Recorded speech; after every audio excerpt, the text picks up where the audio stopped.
Dad perfect revenge. My stepdaughter looked me straight in the eye at the company Christmas party and told her coworkers, "Timothy isn't my real father anyway. He just pays the bills." That was the moment 15 years of love and sacrifice died right there on the spot.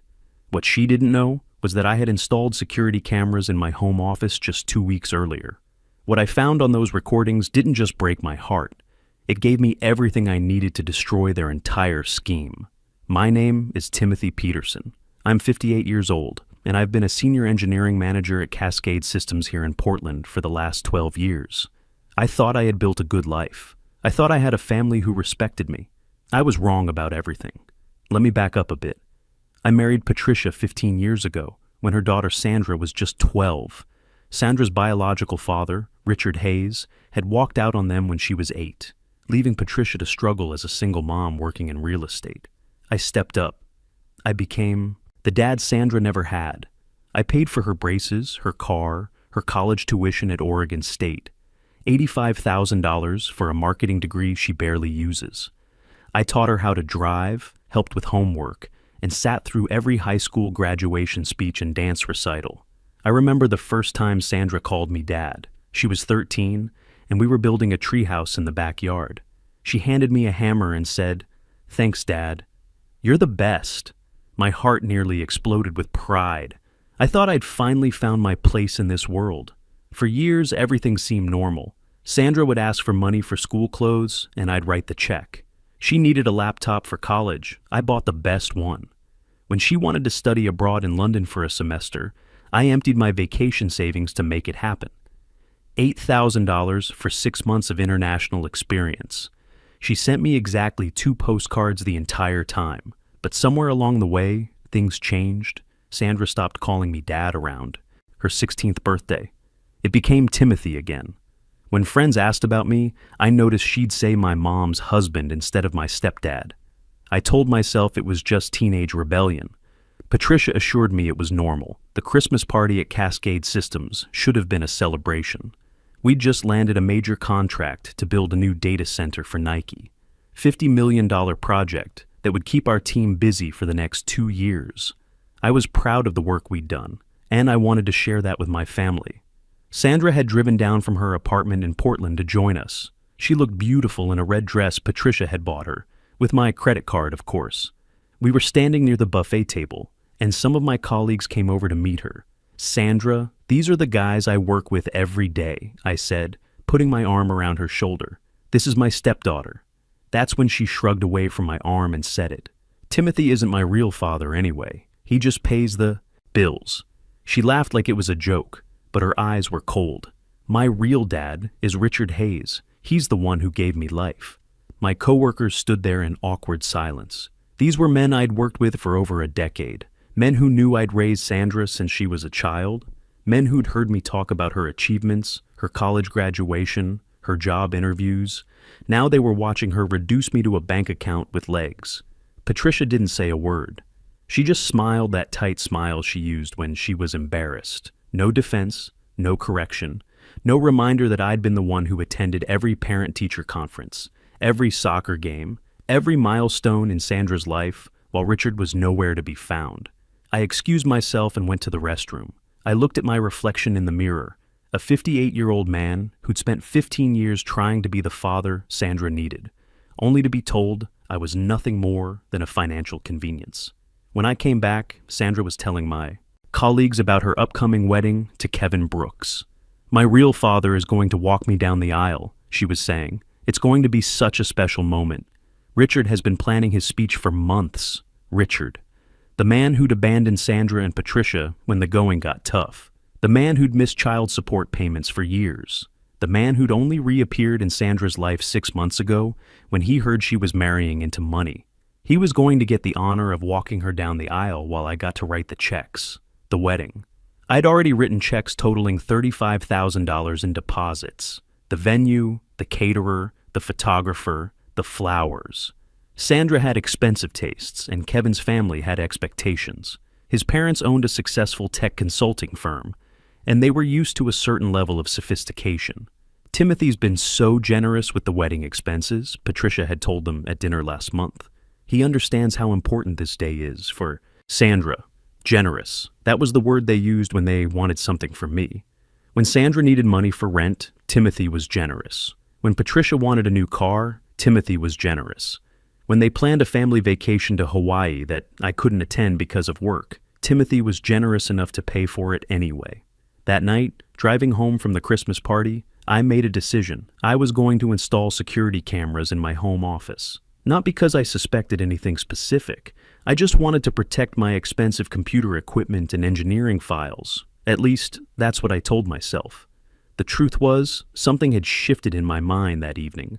For the first time in 15 years, I started wondering what Patricia and Sandra really thought about me when I wasn't around. If Sandra could publicly humiliate me at my own company party, what was she saying about me in private? 2 weeks later, the cameras were installed. Professional-grade equipment, motion. Activated, with audio recording capabilities. I told Patricia they were for security after some break-ins in the neighborhood.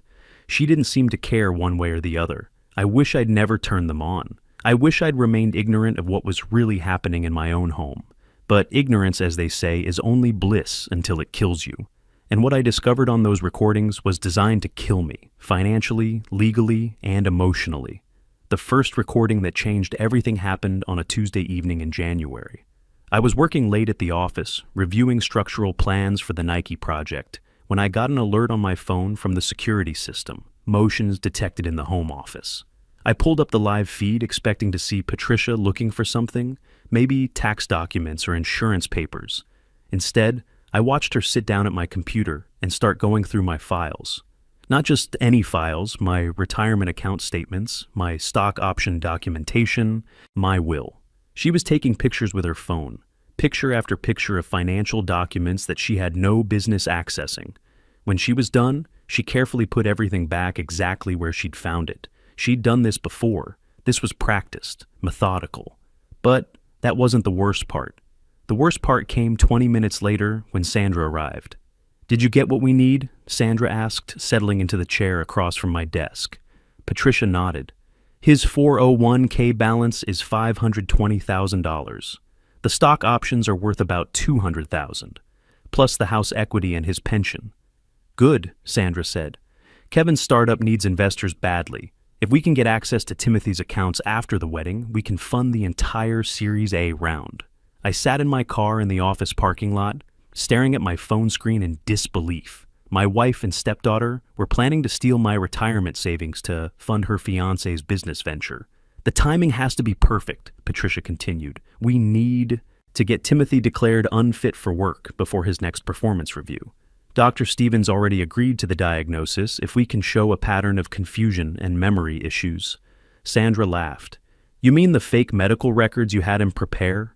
Mom, that's genius. Once Timothy's on disability, you get power of attorney over everything.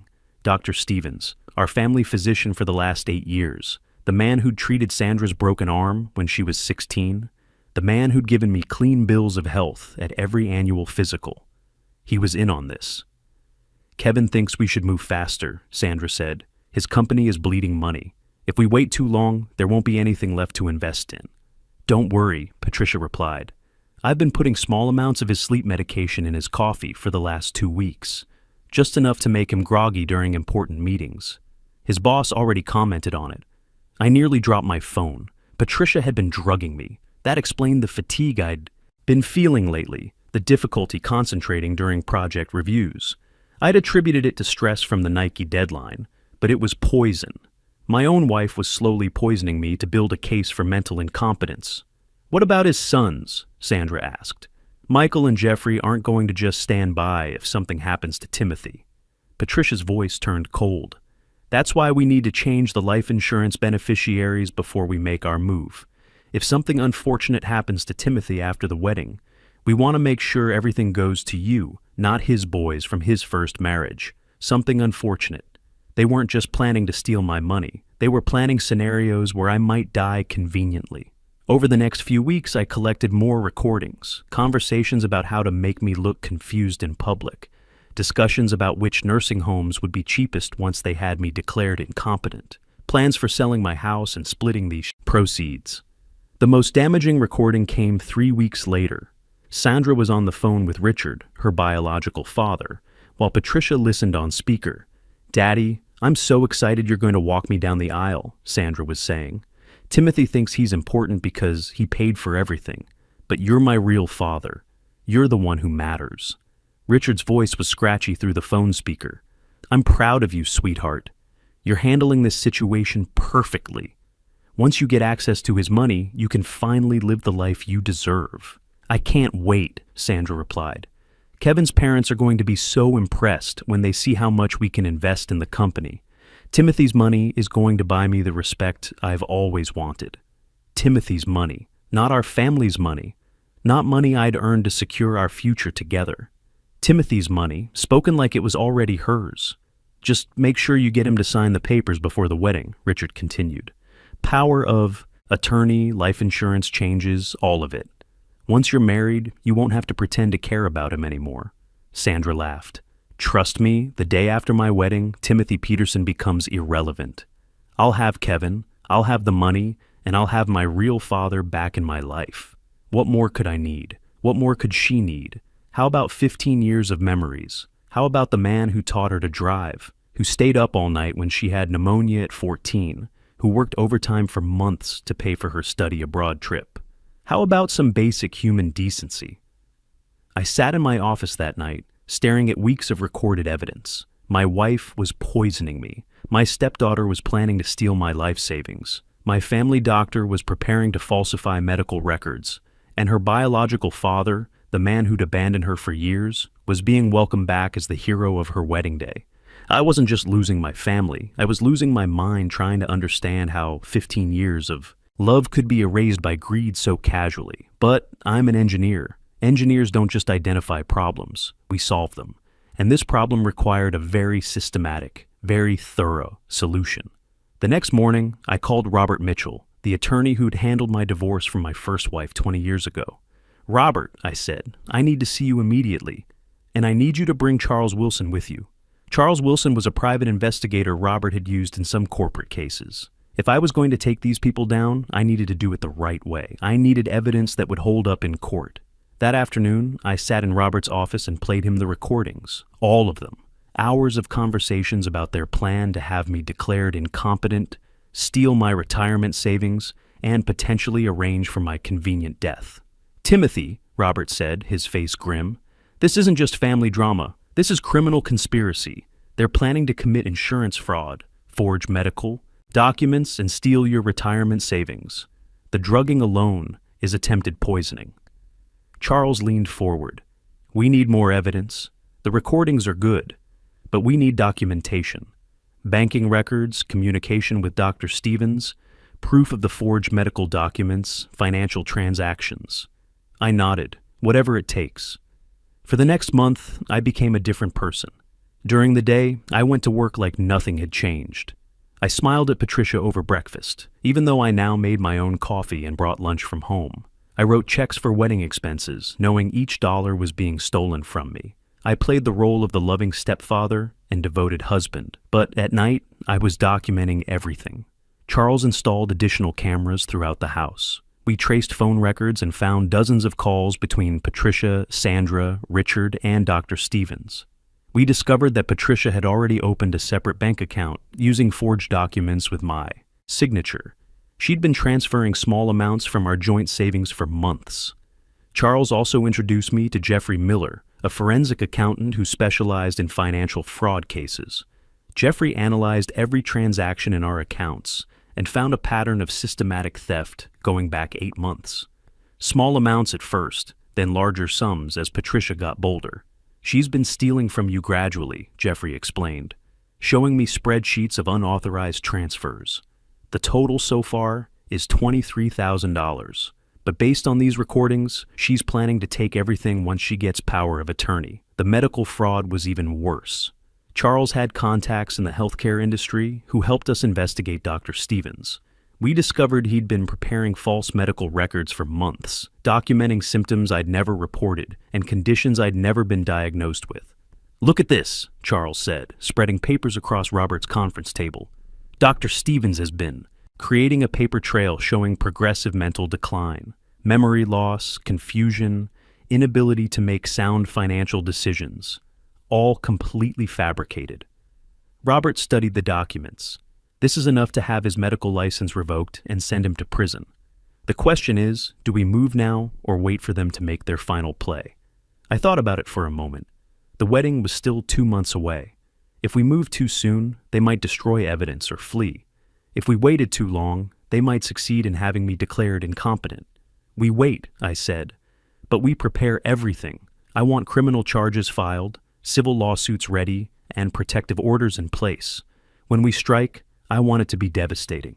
Over the next 6 weeks, we built an airtight case. Charles documented every meeting between the conspirators. Jeffrey traced every stolen dollar and prepared detailed financial reports. Robert drafted criminal complaints, civil suits, and restraining orders. Meanwhile, he started protecting my assets. I moved my 401k to a protected rollover IRA that only I could access. I exercised my stock options and transferred the proceeds to a separate account. I created an irrevocable trust for my house and other assets, with my biological sons Michael and Jeffrey as beneficiaries. Patricia continued checking our joint accounts, not knowing that her access to my real money had been permanently severed. She was planning to steal from accounts that would soon be empty. The hardest part was watching Sandra prepare for her wedding. She was genuinely excited, trying on dresses, tasting cakes, planning the honeymoon. In quiet moments, I almost felt sorry for her. She had no idea that her greed was about to destroy her entire life. But then I'd remember her voice on the recordings. Timothy's money is going to buy me the respect I've always wanted. The day after my wedding, Timothy Peterson becomes irrelevant. 2 weeks before the wedding, Patricia made her final mistake. She convinced me to meet with Dr. Stevens for what she called a routine physical. The appointment was clearly designed to create more false documentation of my mental decline. I went to the appointment wearing a wire provided by Charles. Dr. Stevens performed fake memory tests, asked leading questions about confusion and disorientation, and documented symptoms I clearly didn't have. After the appointment, he called Patricia while I was still in the parking lot. Charles was listening from a surveillance van across the street. "The documentation is complete," Dr. Stevens said. "I have enough medical evidence to support the incompetency petition. You can file with the court any time after the wedding." Patricia's response was chilling. Perfect. Sandra's honeymoon is in 2 weeks. By the time they get back, Timothy will be in a memory care facility, and we'll have control of everything. That night, I made the final preparations. The wedding was scheduled for June 15th. My execution was scheduled for June 16th, but I had other plans entirely. On June 10th, 5 days before the wedding, Robert and I filed a comprehensive lawsuit against Patricia, Sandra, Kevin, Richard, and Dr. Stevens. Conspiracy to commit fraud, forgery, identity theft, elder abuse, attempted poisoning, the works. But we didn't serve the papers yet. We waited.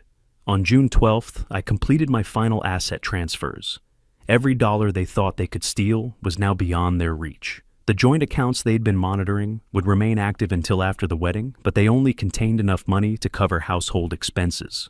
On June 14th, the day before the wedding, I made the phone calls that would destroy Sandra's fairy tale. I started with the caterer. "This is Timothy Peterson," I said. "I'm the one who signed the contracts and wrote the deposit checks for the Peterson-Brooks wedding tomorrow. I'm calling to cancel all services."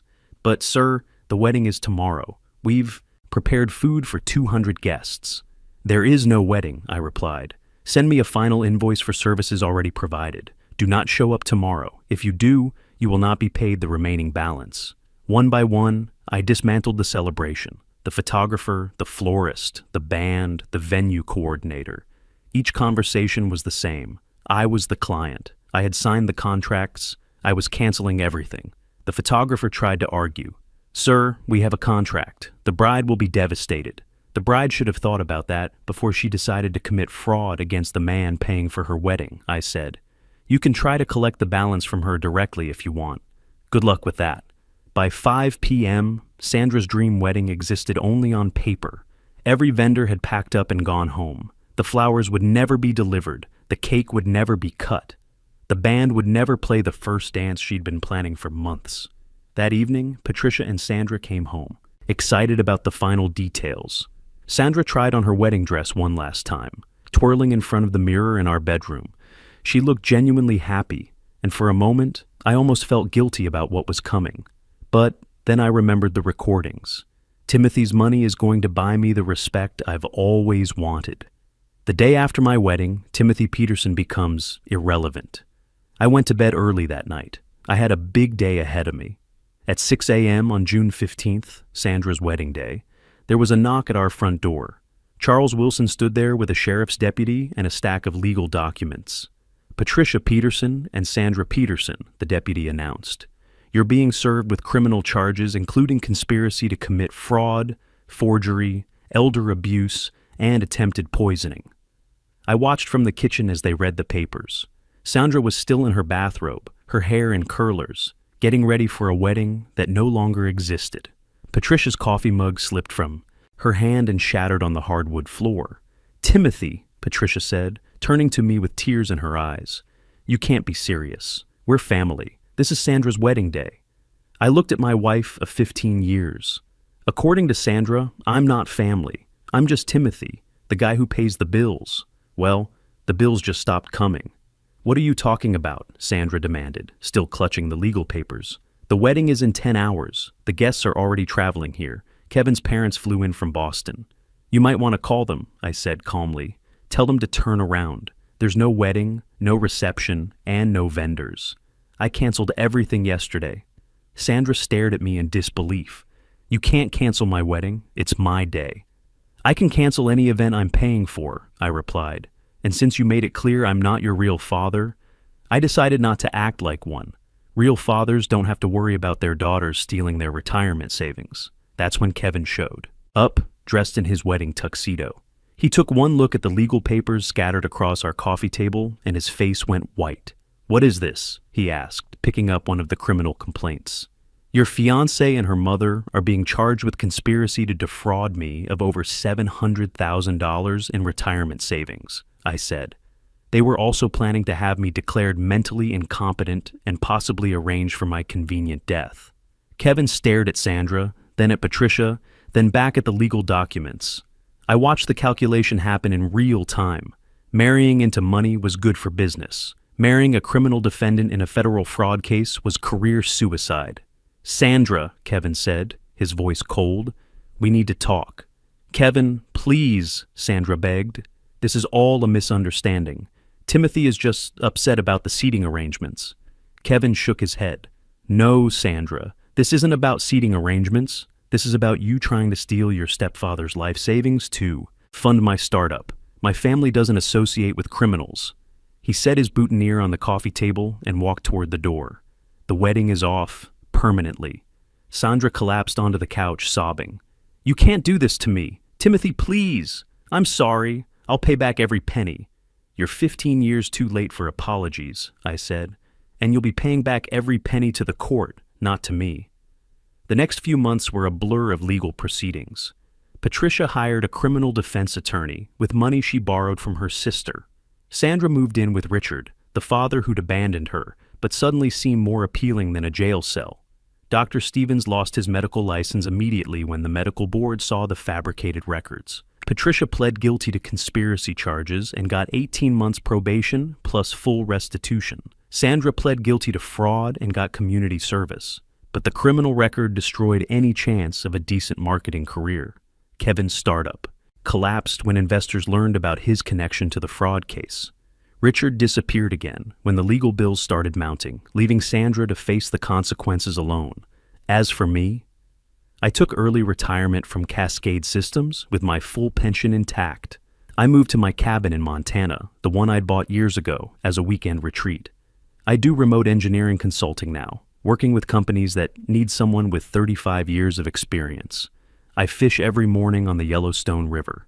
I hike every afternoon in the Absaroka Mountains. I talk to my sons Michael and Jeffrey every week. They're proud of how I handled things. They're proud that I protected our family's assets and stood up for myself. Last month, I got a text from Sandra, a long message about how sorry she was, how she'd made terrible mistakes, how she needed money for her legal bills and rent. She signed it, "Love, your daughter Sandra." I read it twice, then deleted it. I'm sitting on my cabin porch, right now, looking out at the mountains, drinking coffee that no one has drugged, The morning air is clean and cold, and I can hear the river flowing past my property. Sandra was right about one thing. I'm not her real father. Real fathers don't have to worry about their children trying to poison them and steal their life savings. Real fathers don't have to install security cameras to protect themselves from their own families. But I'll tell you what I am. I'm Timothy Peterson. I'm 58 years old. I'm an engineer who solved a very complicated problem, and for the first time in 15 years, I'm finally free. Sometimes the best revenge isn't getting mad, it's getting evidence. You can't buy love with money, but you can definitely buy peace of mind by knowing exactly what that money is worth to the people around you. The people who truly care about you will never make you feel like you have to earn their respect, because real family doesn't come with a price tag attached.